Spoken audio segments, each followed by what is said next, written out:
What other evidence do you require to comprehend that USDT Tether is facing significant difficulties and that XRP and the new Ripple stablecoin, the RLUSD, which is the actual USD, will cannibalize Tether? The news of today provides all the evidence you need. In this post by ISO20022, he presents evidence that 10 exchanges operating in Europe alone might be penalized 1 billion or more beginning on June 30th for failing to comply with MECA laws. This is utterly ridiculous considering that the deadline for compliance with MECA standards is only 15 days away. Starting with Binance and ending with OKX, Coinbase, and Bitstamp are all included. In addition, USDT Tether serves as the common denominator and the asset that is most accessible across all of these exchanges. You are currently at a very special position in the world. There is no doubt that USDT is bound to deteriorate. There is a lack of confidence among MiCA and regulators on the ability of Tether and Ripple to take their place. As we can see and hear in this interview with Ripple CEO Brad Garlinghouse, XRP is in a unique position that the market has not yet rewarded. This is one of the reasons why XRP is so significantly undervalued. Watch out for this. Moreover, the market has not really rewarded that in any way. It is one of the few things that we can declare with absolute certainty that XRP in the United States is not a security. Regarding Ethereum, I have no idea how that is going to turn out. Is that correct? It would appear that Wells notifications, which are a form of pre-warning from the Securities and Exchange Commission, see that we are going to bring a lawsuit, have been sent out to consensus. Well, for the most part, according to what I've seen, and possibly on your website as well. In any case, we are aware that the Ethereum Foundation has been subjected to a number of probes. Consequently, it is really aggravating. Additionally, it is essential for you to keep in mind that the market is still in the process of developing, which is something that you should keep in mind because it is very significant. Additionally, when governments and financial institutions, including the most prominent ones in the world, begin to implement this technology, Ripple's technology, the leaders of this world are beginning to do so. The price of XRP will soon begin to represent its genuine value, because it will shortly be added to the XRP ledger. In a recent interview, Christine Lagarde, the president of the European Central Bank, confessed that central banks run the risk of becoming obsolete if they do not have CBDCs, and as a result, they are useless. Pay attention to the percentage of respondents who have stated that we are interested in digital payment methods. 2. Be sure. Demand for safe and risk-free payment methods as well as a reduction in the use of cash.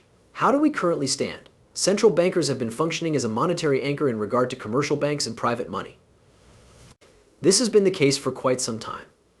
In the event that we do not participate in that game, if we do not engage in the process of experimenting and developing with regard to digital central bank money, we run the risk of losing the role of anchor that we have played for a significant number of decades.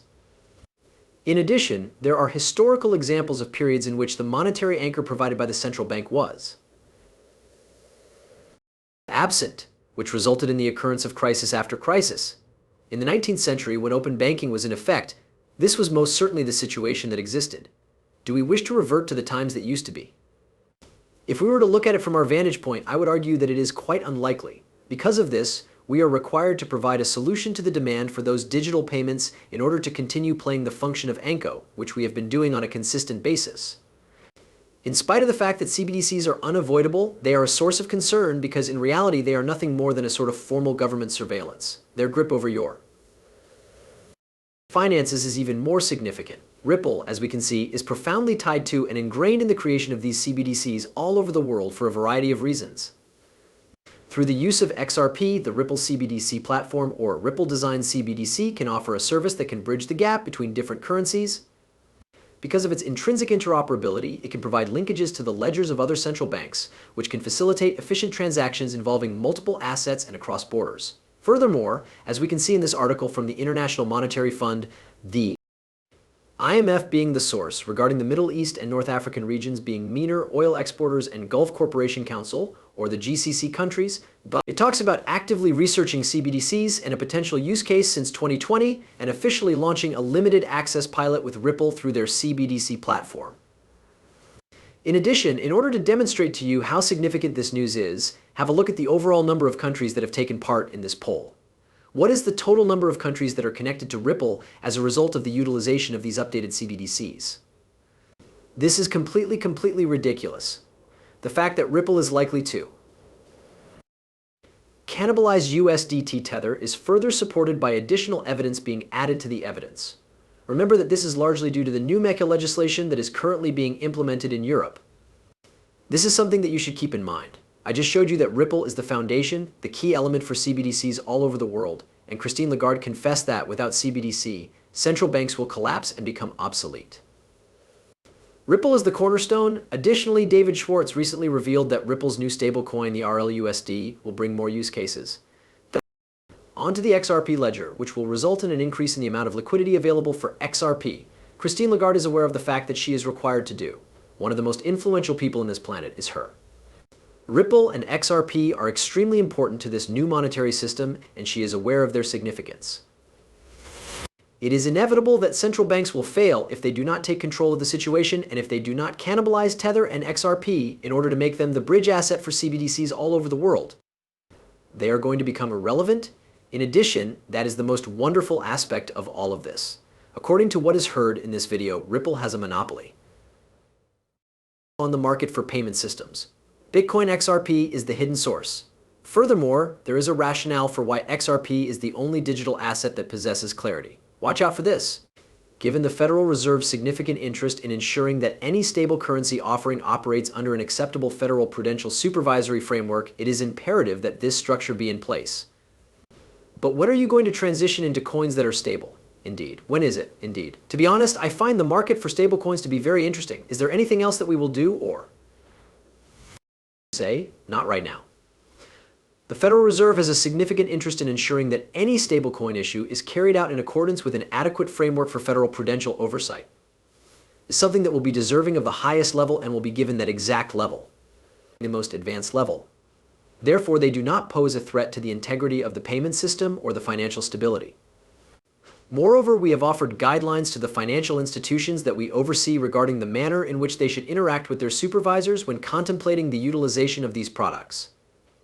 Because we are a highly regulated institution, we are unable to deal with cryptocurrencies, stablecoins, or anything else of the sort. This is something that we must take into consideration when contemplating the use of these goods, when it comes to digital currencies issued by central banks. We continue to engage in conversation with a diverse group of stakeholders. The end-to-end architecture of systems is the primary focus of our study at the moment. This includes the ledgers that record ownership of digital assets, as well as transactions involving those assets. We are going to do that, and if we are able to have that distributed ledger, we will know every beneficial owner and every beneficial seller. We will also have our own code that keeps track of who is purchasing and who is selling, and we will have instantaneous settlement. Additionally, when you think about it, it alters the entire ecosystem. In addition to tokenization, are kept up to date, protected, and checked constantly. The question of whether or not our knowledge and computation of classic monitoring liquidity indicators need to be reevaluated, taking into consideration new sorts of payments through collaboration across borders, industries, and professions, is something that we need to take into consideration, with the purpose of developing a mechanism that is both comprehensive and consistent for measuring these new payment methods is necessary.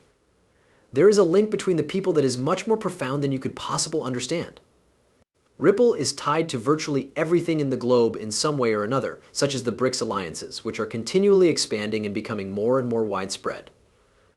Through the course of the previous few days or weeks, I have produced a number of films in which I discuss the BRICS alliance in conjunction with Ripple and XRP.